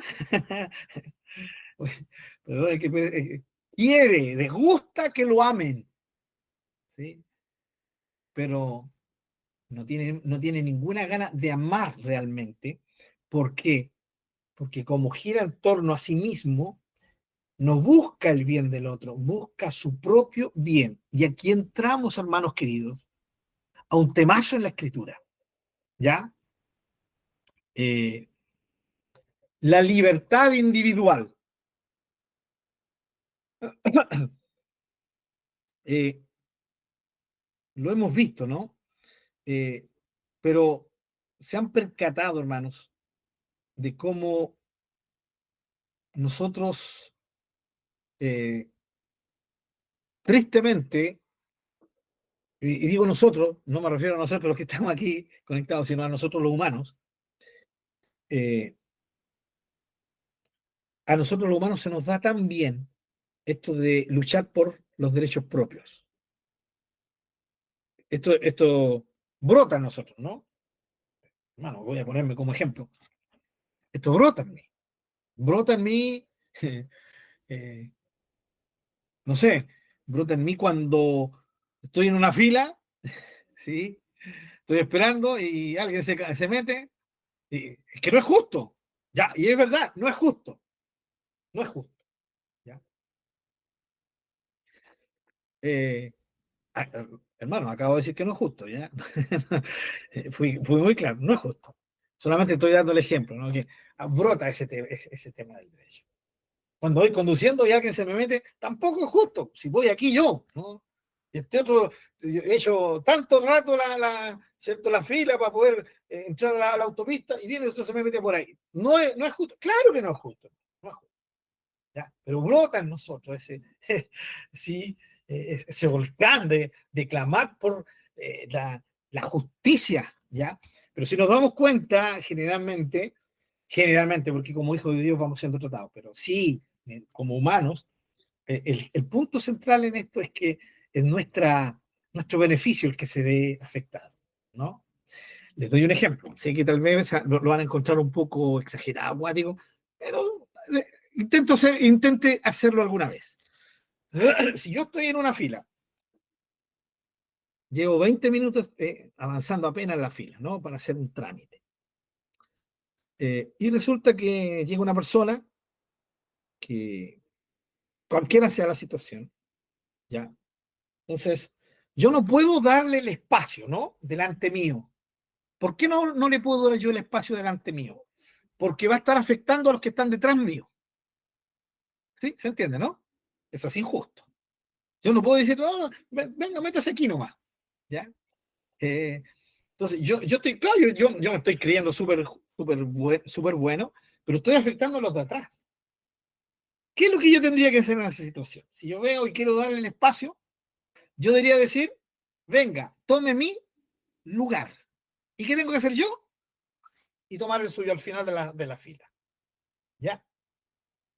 Ahora, ¿eso es justo o injusto? No es ni justo ni injusto, ¿sí? En el sentido de que no afecta a nadie, ¿no? No afecta a los que están delante mío, porque ellos van delante, ¿no? Pero tampoco afecta a los que vienen atrás. Al único que le afectó, ¿a quién fue? Fue a mí. ¿Sí? Yo cedí, yo vi. ¿Sí?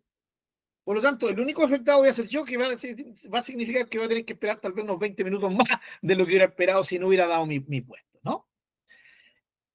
¿Por qué doy este ejemplo, hermano? Porque la idea de esto es cómo alguien sí puede negar su libertad individual en base, ¿cierto?, al beneficio de otro. ¿Sí? Al beneficio de otro. ¿Ya? Ustedes saben que hoy día el tema de ser educado, ¿no? De dar el espacio, no sé, a alguien que de la tercera edad, alguien que uno lo ve con una situación complicada. Hoy día la gente no. Y ahí, o sea, yo lo veo, hermanos, cuando voy en el metro, en la micro, ¿no? Hay chicos jóvenes con su celular, y ahí está la señora, ¿cierto? Claramente cansada, tal vez no de tercera edad, pero cansada, ¿sí? Y, y no, sencillamente no sea, ¿no? Eso tristemente está siendo normal hoy en día. Y un hijo de Dios no debería jamás dejar pasar una oportunidad de hacerle bien a otro. Eso es amor, ¿sí? O sea, el que ama anda buscando hacer el bien. Es alguien que está ahí, ¿ya? En el tema de ahí. Y fíjense, en que el Hijo de Dios va a ser tratado, la hija de Dios va a ser tratado en más de alguna ocasión por el Señor, en ser capaz de autoconfrontarse con la libertad individual, ¿ya? La libertad individual. Chale, Dios te bendiga. Y, perdón, hermano, que estaba hablando a un hermano que andaba ahí con... Entonces, la libertad individual es tan importante. De hecho, el ser humano por naturaleza lucha por su libertad individual, ¿no? De hecho, definimos libertad. Mi libertad termina donde empieza la tuya. Tu libertad termina donde comienza la mía, ¿no? Entonces, esa es la forma de respetarnos unos a otros. ¿Y qué es libertinaje? No es otra cosa de cuando yo tomo la libertad de todos los otros, me lo echo al bolsillo, y aquí la única libertad que vale es la mía, ¿no? Eso es injusto, por donde se le vea, por donde se le vea. Y el tema de la libertad individual, hermanos, aunque nosotros no creamos, también está sujeta al amor. Me refiero en el cristianismo bíblico, hermanos, ¿ya? De hecho, usted sabe que mi libertad, la suya, vuelvo a decirlo, choca cuando entra en el terreno de la libertad del otro. Yo no puedo pasar por encima del otro. Pero también choca con los límites divinos, ¿o no? Mi libertad choca con los límites divinos. Porque yo puedo querer hacer algo, pero si sé que a Dios no le agrada, y Dios me dice que no lo haga, aunque me agrade, ¿sí? Aunque sea algo de agrado mío, yo no lo voy a hacer. ¿Por qué? Voy a negar mi libertad individual, ¿sí? En pro del límite de Dios. ¿Ya? O sea, son los dos grandes límites que tiene mi libertad individual. La libertad del otro y los mandamientos y los límites que Dios ha puesto. ¿Ya? Porque si yo paso un límite de Dios, eso va a ser rebelión contra Dios, contra su voluntad, va a ser transgresión y traerá consecuencias contra mí mismo, ¿sí? Daños directos, o contra mi prójimo, que pueden ser daños colaterales, pero también daños directos al otro, ¿no? Claramente y plenamente, cuando yo cruzo un límite divino, es injusticia. Por eso 1 Juan dice que toda injusticia es pecado. ¿Ya? Ahora, todo lo que se avasalla, ¿no? Sencillamente, por mínimo que esto sea, cuando pasamos por encima de estos dos límites, la libertad del otro y los parámetros de Dios, los límites de Dios, ya deja de ser libertad real. Esto es libertinaje. Y el libertinaje no es otra cosa que el egocentrismo expresado plenamente. ¿Sí? Ahora, en la realidad del reino de Dios, mis queridos hermanos, la libertad individual inevitablemente puede tomar dos caminos. Y aquí está la famosa decisión que Dios nos da. ¿Se recuerdan al pueblo de Israel? pongo delante de ustedes, ¿cierto?, las bendiciones de la obediencia. Y también delante de ustedes, las maldiciones de la desobediencia. Elijan ustedes. O sea, eso de negar que Dios nos da a elegir, hermanos, es absolutamente antibíblico. Ya, por donde se le vea. Dios siempre, desde el Antiguo Testamento hasta el Nuevo, siempre hay un tema de elegir. Cada vez que Dios nos manda a hacer algo, lo está haciendo porque Él sabe que tenemos que obedecer, tenemos que elegir en obedecer o desobedecer a Dios. Entonces, como cristianos, ya mi libertad individual va a poder tomar dos caminos. Uno es el camino del egocentrismo, ¿sí? Yo puedo decidir eso, ¿ya? O sea, hacer, sencillamente anteponer el amor a mí mismo, mi autocomplacencia, y la otra es el camino del amor. La libertad individual va al final, va uno de estos dos caminos, hermano. No vamos a poder andar con un pie, ¿sí?, en el egocentrismo, usando nuestra libertad individual con un pie en el egocentrismo y otro pie en el amor. No, no, no, porque el egocentrismo se repele con el amor. Son absolutamente contrarios, antónimos absolutos. Eso es lo que vimos cuando examinamos la semana pasada. El amor no busca lo suyo, ¿se recuerdan? El egocentrismo, ¿ya? Entonces, cuando yo tomo este punto ya crucial en decidir por dónde voy, sencillamente voy a andar por uno de los dos. O por el camino del egocentrismo, donde mi libertad individual va a estar por sobre cualquier otra libertad, incluso por sobre los mandamientos de Dios. O tomar el camino del amor, que me va a llevar a rendir mi libertad individual al que le llamo o al que lo llamo Señor. ¿Sí? Señor no es un título, ¿sí? No es un mero nombre, ¿ya? Es la designación de quién es en esencia, en este caso, Jesucristo, cuando se le llama al Señor Jesucristo, ¿no? Señor y Dios Padre, cuando se habla del Padre.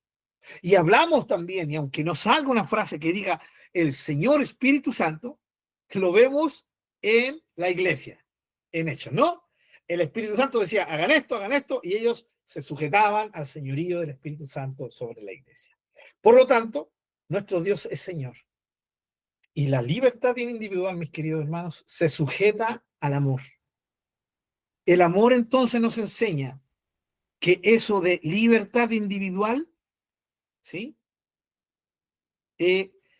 Tenemos que entender esa libertad individual como condicional. Condicional.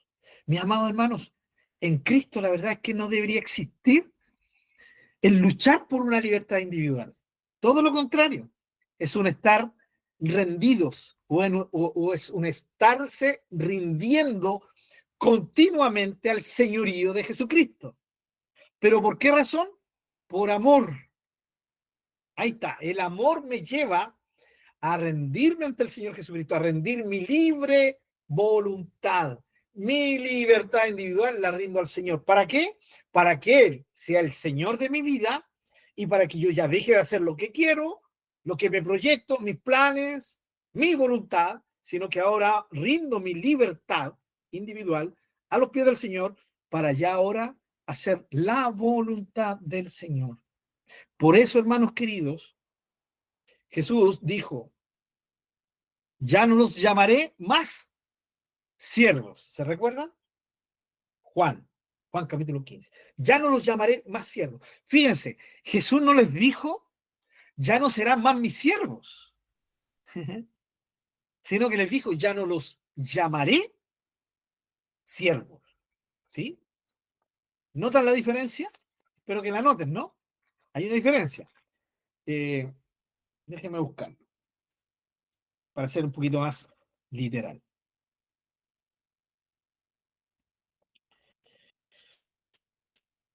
Juan 15, ¿no? Qué lindo, leo el 14. Dice, ustedes son mis amigos si hacen lo que yo les mando. El 15. Ya no los llamaré siervos, porque el siervo no sabe lo que hace su señor, pero los he llamado amigos, porque todas las cosas que oí de mi Padre, yo se las he dado a conocer. ¿Qué es lo que está hablando el Señor Jesucristo aquí? Al decir, ya no los llamaré, sino que los llamaré. Ya no los llamaré siervos, sino que los llamaré amigos. Lo que el Señor está enseñando aquí es que la actitud de Él hacia nosotros va a ser la actitud de un amigo. Qué lindo, qué tierno, ¿no? Qué maravilloso esto, hermano. ¿Ya? Es algo realmente que debería motivarnos mucho, que Él nos llame amigos. Ahora, sé que en el contexto muchos dicen que esto se lo dijo a los 12 discípulos, ya, a los 12 apóstoles y no a nosotros. Pero uno lee, sigue leyendo y obviamente esa intimidad maravillosa está abierta a todo cristiano, ¿ya? ¿Por qué? Por el amor de Dios hacia cada uno de nosotros. Y aquí les dice amigos. Fíjense, ya no les llamaré más siervos. ¿Por qué? Porque los siervos no saben lo que su Señor va a hacer. Pero yo les he enseñado a ustedes todo, ¿cierto? Les he revelado todo. Entonces, la actitud de Jesús hacia usted y hacia mí es una actitud de amigo. Él nos trata como amigos. Pero en ningún momento Jesús dijo que ya no seríamos sus siervos. Eso es muy importante. Por eso Pablo, cuando le escribe a la iglesia, le dice Pablo, apóstol y siervo de Jesucristo. Por eso Judas dice, Judas, ¿sí? Siervo de Jesucristo. Por eso Pedro dice, siervo, ¿sí? O apóstol del Señor Jesucristo. Cada vez que ellos nombraban Señor Jesucristo, ellos estaban hablando que, ¿cierto? Estaban mostrando que ellos eran siervos de Jesucristo. Está implícito el término siervo, servidor. Es más, hermanos, el término que ocupa Pablo, el término que ocupa, ¿cierto?, los escritores de las epístolas, cuando se refieren a sí mismos como siervos, es el término en el idioma original, ¿sí?, que representaba a la casta más baja de servidumbre, o sea, la esclavitud. No había derechos. El esclavo no tenía derechos. Eso lo diferenciaba entre un siervo que trabajaba con beneficios para un amo o para un señor. El esclavo trabajaba porque no le quedaba otra, porque no tenía ningún derecho. ¿Entendemos la diferencia? Y el término que ocupa los apóstoles para referirse a sí mismos con referencia a su relación con su Señor Jesucristo es la de esclavos. Sé que suena fuerte hoy en día porque la esclavitud siempre ha sido un tema triste, ¿ya? Pero ese tema de la esclavitud solo triste, ya terriblemente desgraciado, ¿no? El tema de la esclavitud, inhumano el tema de la esclavitud, pero humanamente hablando, porque el señorío de Jesucristo es maravilloso, ¿no? Imagínense, somos sus siervos, pero Él nos trata como amigos. Qué lindo, qué tremendo, qué glorioso, ¿ya? Qué magnífico, hermanos, ¿ya? Pero recuerden, por eso los apóstoles siguieron nombrándose como siervos, siervos del Señor. Es que estaban contradiciendo al Señor Jesucristo. No, no lo estaban contradiciendo, porque Jesús nunca dijo, ya no serán más mis siervos. Él dijo, ya no los llamaré más siervos, en el sentido de que el trato de Él con nosotros va a ser íntimo de amistad. Pero nosotros seguimos siendo sus servidores, porque Él sigue siendo el Señor. ¿Sí? Dos términos en griego para referirse a Señor. Uno era Kyrios o Kurios, que es el más común, que es el que se ocupa para Dios, ¿sí? Y también fue ocupado para el Señor Jesucristo. Y también era ocupado para señores, para amos, ¿no? Pero es el término por excelencia para Jesús como el Señor absoluto, el Señor de los señores. Para Dios como el Señor absoluto, el Señor de los señores. Y el otro término es el término que ocupan los apóstoles cuando salen, ¿sí? Después de ser advertidos por el concilio religioso judío de que no hablaran más del Señor, y ellos se reúnen con la iglesia y oran y le dicen, Señor soberano, ¿sí? Ese término es despotés, ¿ya? O despotes, de donde viene nuestro término castellano déspota. ¿Qué es un déspota? En español es alguien que se aprovecha de su poder sobre otros, ¿no? Y es un término usado negativamente, o sea, tiene una connotación negativa. Pero el origen, el término déspotes, ¿sí? En su idioma original, no tenía, ¿sí? Un sentido malo, sino que era sencillamente aquel que era amo de otro, ¿sí? El amo de un esclavo, el señor, el soberano absoluto sobre otros o sobre cosas. Entonces, son los dos términos, y los dos términos se ocupan para el Señor. Por lo tanto, nos muestran que Él es eso para nosotros, o debería serlo, el Señor soberano, el que manda sobre nosotros. Entonces, ¿qué pasa con la libertad individual de un cristiano? ¿Qué pasa con la libertad individual de una cristiana? Pasa esto, que la tenemos que rendir al Señor. Y en la medida que se la rendimos, Él puede hacer su voluntad en nosotros. ¿Sí? Rendición. ¿Se recuerdan cuando hablamos al principio de la adoración? Cuando hablamos recién, empezamos con el tema de la reacción. Y dentro de la reacción que vimos, dijimos, la primera reacción ante un ser tan magnífico, tan inefable, tan inescrutable, es temor, ¿no? O asombro fue, asombro. Luego temor, ¿sí? Luego alabanza, la acción de gracias, ¿no? Servicio, ¿ya? Y terminamos diciendo rendición total, rendición total. La adoración tiene que ver con vivir una vida de rendición total al Señor, porque Él merece que vivamos rendidos. Y la libertad individual, hermanos, se sujeta. Miren, déjenme decirle esto, hermanos. La voluntad del ser humano nunca, de un cristiano, voy a ser más específico, de un cristiano, nunca va a ser anulada en el sentido que el Señor la va a sacar. No, no, no. Porque eso nos convertiría en ¿qué? En seres sin capacidad de decisión, robots, ¿no? Dios nos dio una voluntad. Lo que pasa es que la voluntad humana es liberada del pecado y ahí es cuando en libertad puede rendirse al Señor. Esa es la idea. Lo vimos, lo hemos visto, ¿no? En esto de que Él es el Señor. Pero es bueno recapitular esto, ¿no? Entonces, somos hechos libres ¿para qué? Para rendirnos al Señor. Y la libertad, que es producto de nuestra voluntad, tiene que estar siendo rendida continuamente al Señor. Vamos a ser tentados a querer volver a independizarnos de Él. Vamos a ser tentados a querer hacer algo, ¿sí? Sin preguntarle a Él. Hacer algo porque se nos ocurrió, porque pensamos que era bueno y lo hicimos sin decir, Señor, ¿es tu voluntad? ¿Se recuerdan? Santiago dice, ¡ay de aquellos! ¿Cierto? Que se enaltecen diciendo, iremos mañana, iremos aquí, iremos allá, y haremos esto, este otro. ¿Y qué dice Santiago? Dice, ¿qué pasa con ustedes, hermanos? ¿De dónde salió esa soberbia? Todo lo contrario, deberíamos decir, si Dios quiere.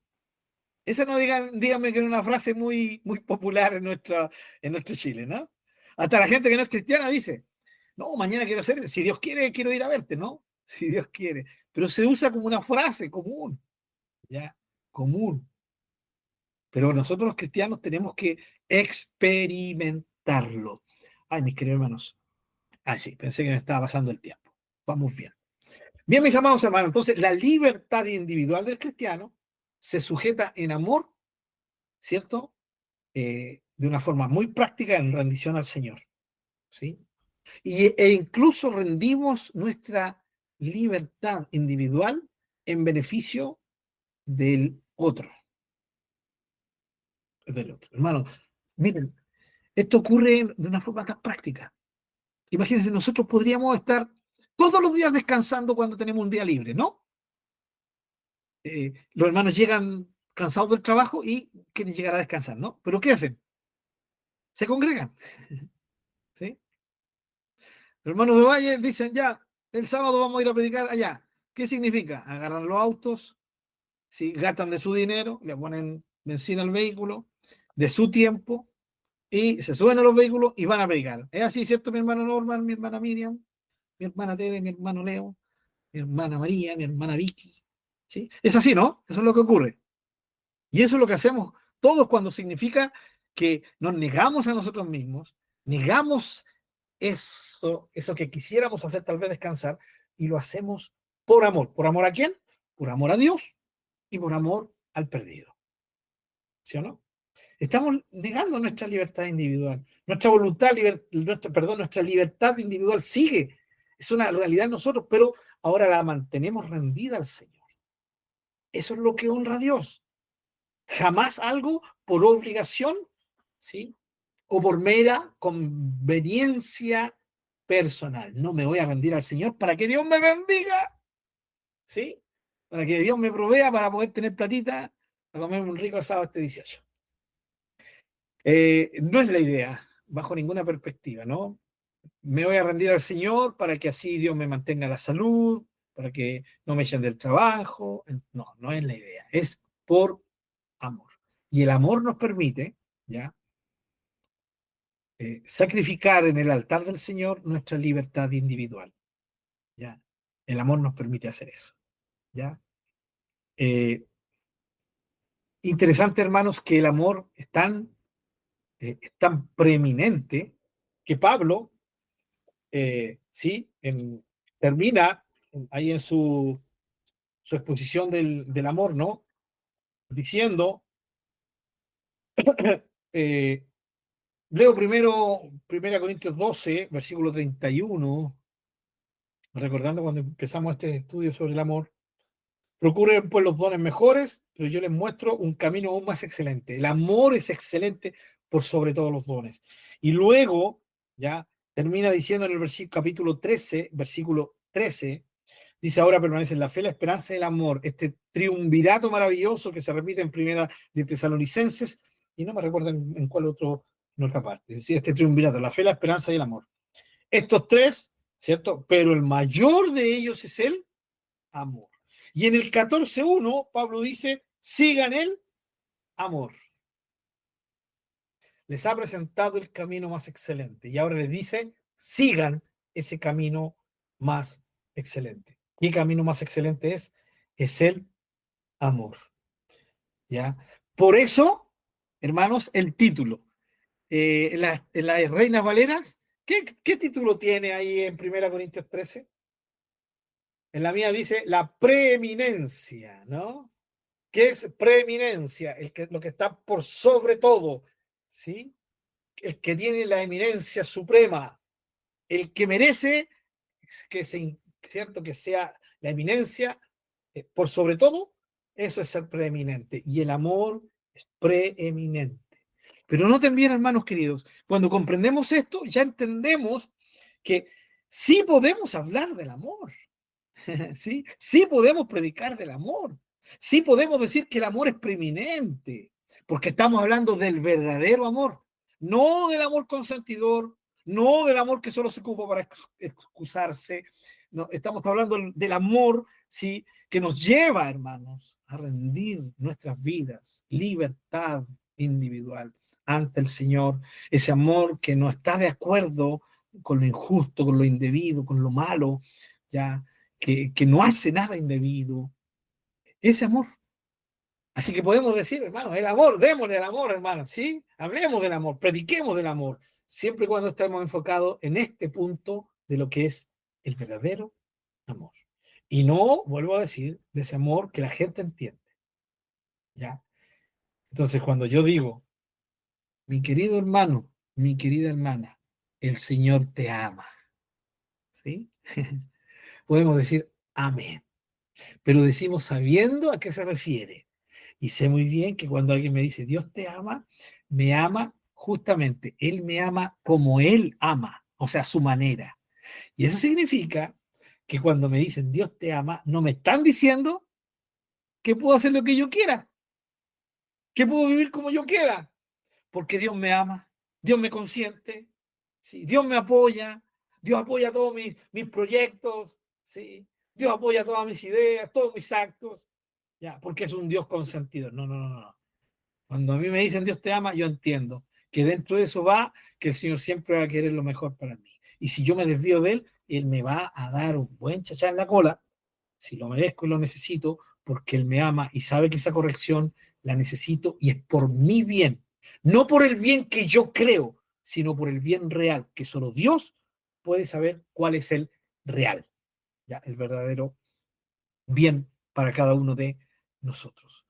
Hermanos, y de la mano de esto, para hoy terminar con, no con el tema del amor, porque lo vamos a seguir viendo, hermanos, pero sí para terminar lo que hoy día quiero compartir con ustedes. Veamos, miren, veamos cómo el amor domina el contexto de los dones. Ustedes saben que hay 3 listas que son las más conocidas de dones espirituales, ¿sí? Una está en Romanos, otra está en 1 Corintios, que está aquí, justamente en el contexto que acabamos de ver, 1 Corintios 13, y la otra está en Efesios, capítulo 4. Las vamos a ver las 3.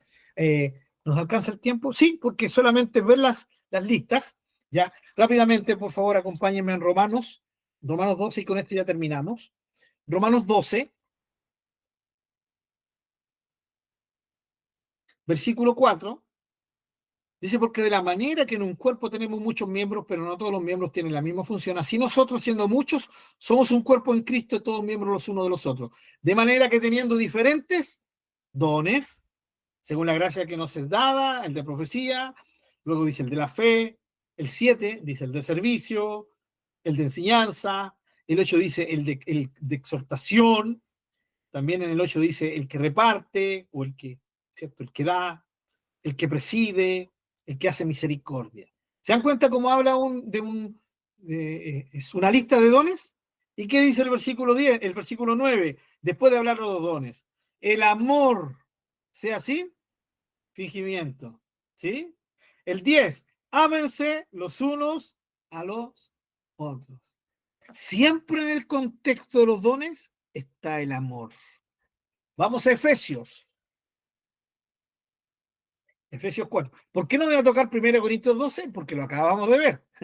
¿Sí? Después de hablar en 1 Corintios 12 de estos dones tremendamente espectaculares como la profecía, la sanidad, ¿no? Las sanidades, ya el hablar en lenguas, wow, esos que tanto desean, ¿no? Pablo termina, ¿cierto? Motivando a todos a que sigamos el camino más excelente por sobre los dones que es el amor. Pero en Efesios también sale la otra lista, Efesios capítulo 4, y ya con esto terminamos.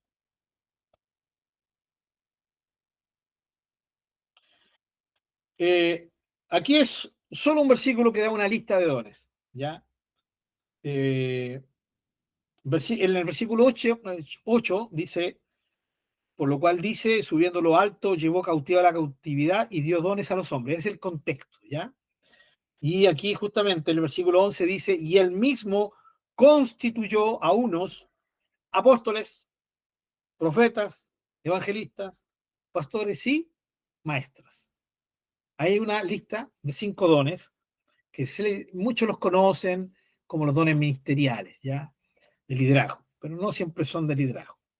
Pero fíjense, capítulo 4, versículo 2, dice, con toda humildad y mansedumbre, sopórtense con paciencia los unos a los otros en amor.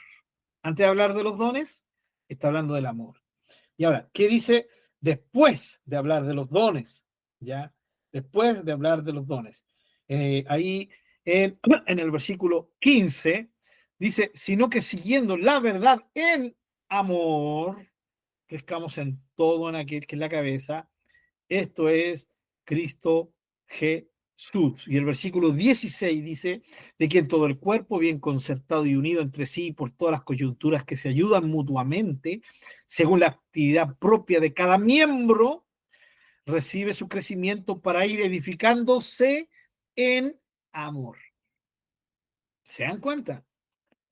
Como, hermanos queridos, en el contexto de los dones espirituales siempre está ese sustento, ese fundamento del amor.